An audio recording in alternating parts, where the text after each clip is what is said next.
Hello friends, welcome to you all in this lecture. Friends, यह lecture में how to use test series in UPSC preparation, which test series is most important, how much test necessaries in this preparations, prelims के लिए कितने ज़्यादा test छुड़ाने चाहिए toppers के according वगैरह। सो फ्रेंड्स, ये सब जानकारी इस लेक्चर में लेते हैं। हमें पता है फ्रेंड्स कि नाउ डेज यूपीएससी प्रीलिम कितना ज़्यादा अनसर्टेनिटी बढ़ गई है ना फ्रेंड्स। इसके अकॉर्डिंग देते हैं।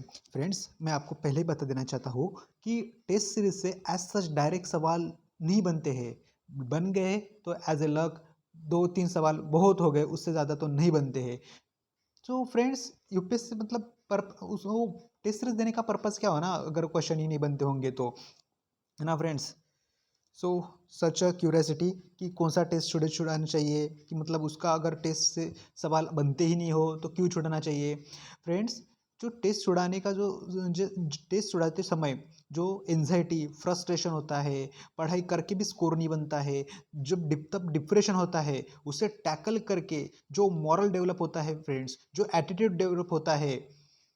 जस्ट लाइक सचिन तेंदुलकर के पैर को बॉल लग गया था, तो उस समय भी वो सॉरी सर पे ऊपर बॉल लग गया था, तब उसने कहा था कि मैं खेलेंगा। तो उस समय पाजी ने कहा था कि नहीं, अभी नहीं, क्या नए इनिंग की शुरुआत होगी। जस्ट लाइक दैट, जो जो मार्क कम होने के बाद जो एटीट्यूड बनता है फ्रेंड्स, है ना फ्रेंड्स। सो वो एटीट्यूड बोलता है कि इससे डिफिकल्ट क्या ही पूछेगा भाई मेरे, है ना। सो इसकी वजह से वो टेस्ट देना नेसेसरी होता है, क्योंकि वो एटीट्यूड डेवलप हो जाता है। फिर स्कोर उतना ही मैटर नहीं करता है फ्रेंड। कॉन्फिडेंस लेवल वगैरह ठीक है as the such of the end of the point, but उतना मैटर नहीं करता है स्कोर। मेरे तो कुछ फ्रेंड्स ऐसे भी है जिनका 30 भी स्कोर आता था, कुछ का 50 आता था, फिर भी उनका प्री निकल गया है फ्रेंड्स, है ना। सो उतना ज़्यादा मैटर नहीं करता है। सो आप मॉरली स्टेबल रहिए, शांत रहिए। देखो फ्रेंड्स, कितना भी पढ़ के जाओ, है ना, कितना भी पढ़ के जाने के बाद भी यूपीएससी का अगली रात नींद नहीं आएंगी। ये सबके साथ होता है, मतलब टॉपर एयर रैंक 1 हो या कोई भी इंसान हो, मतलब, है ना, क्योंकि उतना डाइसी गेम ही उतना होता है। सो फ्रेंड, आप पेपर कहेगा ही कहेगा कि मेरे भाई, आपकी पढ़ाई अच्छी नहीं हुई है, आप घर जाइए, अगली साल फिर अच्छी तैयारी करके आ जाइएगा। बट आप शांति से दीर्घ श्वास लीजिएगा और पेपर शांति से सॉल्व कीजिएगा फ्रेंड्स, ठीक है। मैं आपको बता देना चाहता हूँ फ्रेंड्स कि revision revision is the key of success ना। हर टॉपर कहता है, आपकी भी ये लाइन तो रटी ही होंगी फ्रेंड्स, है ना फ्रेंड्स। तो मेरा कहना ऐसा है कि आप कौन सी भी टेस्ट सीरीज सॉल्व कर सकते हो, मतलब, है ना। कि जैसे मैं तो विज़न करता हूँ, विज़न फोरम, मैंने तो बहुत सारे टेस्ट सीरीज सॉल्व की थी।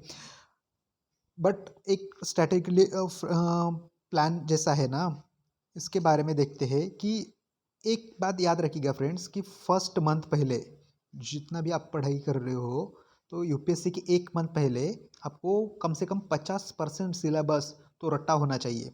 मतलब जैसा पूरा पाषाण में, जैसा एंशंट का देखा जाए तो फिर कैसा, एंशंट में देखा जाए तो आई थिंक मतलब पूरा पाषाण, मध्य पूरा पाषाण, नवा पाषाण, ताम्र पाषाण, हड़प्पा, देन वैदिक, देन महाजन पदाज एंड ऑल, ठीक है ना। तो मिडल में गुलाम खिलजी, तुगलक, सैयद लोदी, ऐसा याद होना चाहिए, मतलब, है ना। जैसा मेरे मिंटोर ने मुझे एक बात बताई थी कि जब नहीं क्या टेक्स्ट बुक का फर्स्ट पेज ओपन करो तो उससे इंडेक्स देख के पता चले कि अंदर क्या लिखा है, तब जाके पता चलता है कि अपनी पढ़ाई मतलब बहुत अच्छी हो गई फिर, है ना फ्रेंड्स। सो ये बात आप याद रखिएगा। और देन हिस्ट्री में तो ऐसा खुद का ट्रिक बना के, मतलब जितना ज़्यादा रट्टा मारो, जितना ज़्यादा रिविजन करो, वो याद होता चला जाता है, वो याद होता चला जाता है फ्रेंड्स। तो पर जो ये 50 मंथ तो 50% तो हो गया, बट जो फर्स्ट नाइट होती है प्रीलिम्स की पहले की, उस समय तो आपका 80% सिलेबस, मतलब जो क्वेश्चन है, मतलब आपका जो होल सिलेबस स्टैटिक पार्ट है, तो वो तो रट्टा ही होना चाहिए। मतलब जो आपने टेस्ट सीरीज की हो, है ना, टेस्ट सीरीज का रिवीजन के बिना मतलब कुछ नहीं है फ्रेंड। मतलब रिवीजन ही रिवीजन है, मतलब रिवीजन नहीं है तो कुछ नहीं है। जैसे मेडिटेरियन सी की कौन से बॉर्डर है, देन मैंने तो उसका कौन से रिवर आते हैं, तो मैंने तो उसको याद किया था। आई थिंक AKBB MDA ऐसा फार्मूला, एजोक्रेच, Black Sea, Bosphorus and Marmara, Dardanelles, Aegean, मैंने ऐसा रट्टा मारा था वो, इसलिए मुझे थोड़ा थोड़ा याद है। तो आप भी वैसे ही कर सकते हो। तो नोट्स बनाते समय ऐसे जिस्ट नोट्स बनाइए, जैसे अभी एंटी डिफेक्शन अगर न्यूज़ में हो तो एंटी डिफेक्शन लीजिए, टॉपिक लीजिए, देन उसके बाद 10 schedule, then 1985 52 amendment act, decision authority presiding officer के पास है, एंड क्योतो होलन केस है, बस इतना जिस्ट निकाल दिया, हो गया सॉल्व। तो टेस्ट का पर्पज़ ऐसा होता है ना, मोस्ट ऑफ द टेस्ट का व्यू पॉइंट ही ये होता है कि आपको नॉलेज गेन हो, नॉलेज गेन हो, है ना फ्रेंड्स। जितना ज़्यादा नॉलेज हो उतना मतलब एग्जाम के क्वेश्चंस टैकल करने में बहुत आसान है, मतलब उससे डिफिकल्ट तो क्या ही पूछेंगे ना, ठीक है ना। अब ये जो देखिए क्वेश्चन पेपर सॉल्व हो गया, आपको टाइम लगा के शार्प 2 आवर में पेपर छुड़ाना है। पेपर छुड़ाने के बाद आपको स्कोर वगैरह कैलकुलेट कर लिया, उसके बाद एक ऐसे नोटबुक बनाइए या फिर उसी क्वेश्चन पेपर को लीजिए और जो सॉल्यूशन है उस सॉल्यूशन को देखते समय सोचिए कि मैंने ये टिक किया था तो मेरा लॉजिक क्या था उस समय, उस क्वेश्चन को टिक करते समय, है ना। और फिर एनालिसिस कीजिए और then moral of the story, अगर आपको उसी क्वेश्चन को अगर बेस क्वेश्चन पेपर को अगर बेस बनाना हो तो आप उसे बेस बना सकते हैं, अन्यथा एक नोटबुक लीजिए और जो जो भी टेस्ट सॉल्व करोगे आप उस नोटबुक में कंपाइल करोगे, ठीक है। तो काम की नहीं है वो, तो रद्दी वो बाजू में हो जाएंगी, फिर आपका एग्जाम के 1 मंथ पहले आपके पास वो एक ही बुक रहेगा। सो आपको एक ही बुक को बार बार बार बार बार बार रट्टा मार के पूरा याद होना चाहिए, मतलब वो, है ना। तो इस प्रकार से आप ये प्रीलिम्स का कर सकते हो। जो मोस्ट ऑफ द टाइम तो ऐसा किया जाता है, एंड यही एक स्ट्रैटेजी है मेरे ख्याल से, जो टॉपर्स भी बताएंगे आपको, है ना। तो करना तो खुद ही को है। जैसे एक लाइन है, मैंने रिस्पेक्टेड अरुण सर से सुनी थी, जो एक्स IAS ऑफिसर है, कोल सेक्रेटरी भी रह चुके थे वो, तो खुद ही को कर बुलंद इतना कि हर तकदीर से पहले खुदा बंदे से कुछ पते कि बता तेरी रजा क्या है ना। So there is a mean, खुद ही को कर बुलंद, है ना फ्रेंड्स। तो मैं कितना ही बोलूँ, मेहनत तो आप ही को करनी है फ्रेंड अल्टीमेटली। मेरा कहना ऐसा है कि एटलीस्ट मतलब 70 to 80 क्वेश्चन पेपर तो सॉल्व करनी चाहिए, मतलब फर्स्ट अटेम्प्ट वाले को तो भी, है ना। क्योंकि बहुत डाइसी गेम है फ्रेंड्स, आप जितना ज़्यादा प्रैक्टिस करोगे उतना आपके लिए ही बहुत ज़्यादा बेनिफिशियल होगा ना फ्रेंड्स। वो उतने पॉजिटिव मार्क बढ़ते जाएंगे, नेगेटिव कम होते जाएंगे, और वैसे स्ट्रैटेजी बनती जाएगी, है ना फ्रेंड्स। तो 3 राउंड में पेपर सॉल्व करो, मेरा ऐसा पर्पज़ था। मैं 3 राउंड में पेपर सॉल्व करता था। 3 राउंड में अभी first second third fourth fifth, ठीक है, ऐसे 100 क्वेश्चन है। अगर फर्स्ट नहीं आता होगा तो मैं उसके ऊपर सर्कल करता था, देन दूसरा नहीं आया, दूसरा भी नहीं आया तो उसके ऊपर सर्कल, देन ये सेकंड राउंड में देखता था, अगर सेकंड राउंड में बने तो फिर इसके ऊपर राइट मारता था, ऐसा ऐसा मैं करता था। आप देखिए आपके लिए जो सफिशिएंट स्ट्रेटेजी लगती है वो। देन नेक्स्ट क्वेश्चन आता है कि सेक्शनल टेस्ट करें या फुल लेंथ टेस्ट करें।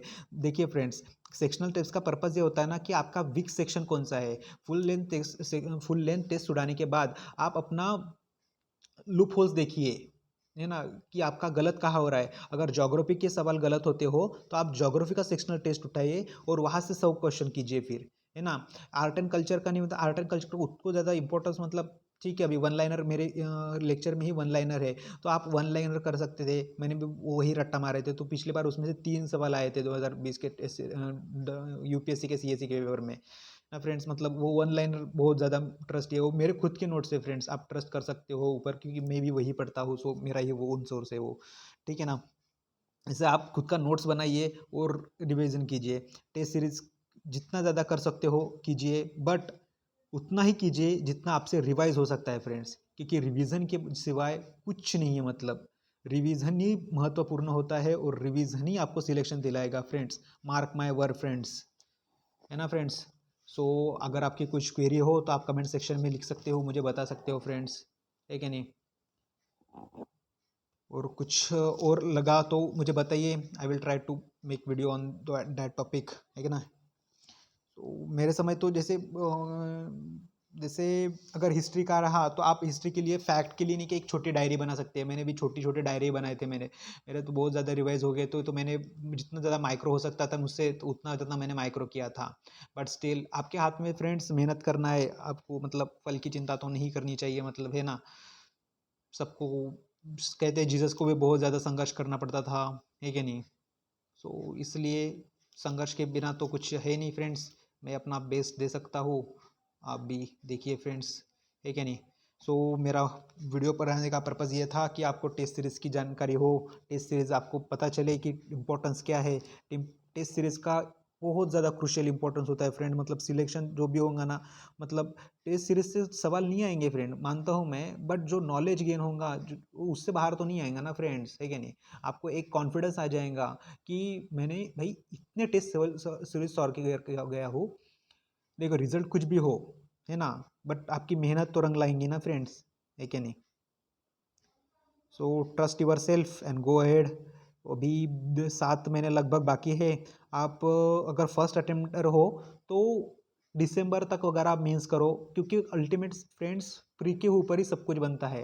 अगर प्री ने दारोमदार साथ दिया है तो मेंस आपके हाथ में है।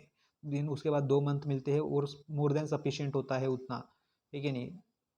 सो आप प्रीलिम, क्योंकि डिफरेंस तो क्या है ना, GS1 में क्या है, GS2 में क्या है, इससे बाहर तो नहीं है ना, मतलब है कि नहीं। थोड़ा वैल्यू एडिशन है, एक्स्ट्रा पढ़ना पड़ेगा थोड़ा, है कि नहीं। 2-4 रातें नहीं सोए तो कुछ बिगड़ने वाला तो नहीं है ना ऐसे भी, है कि नहीं।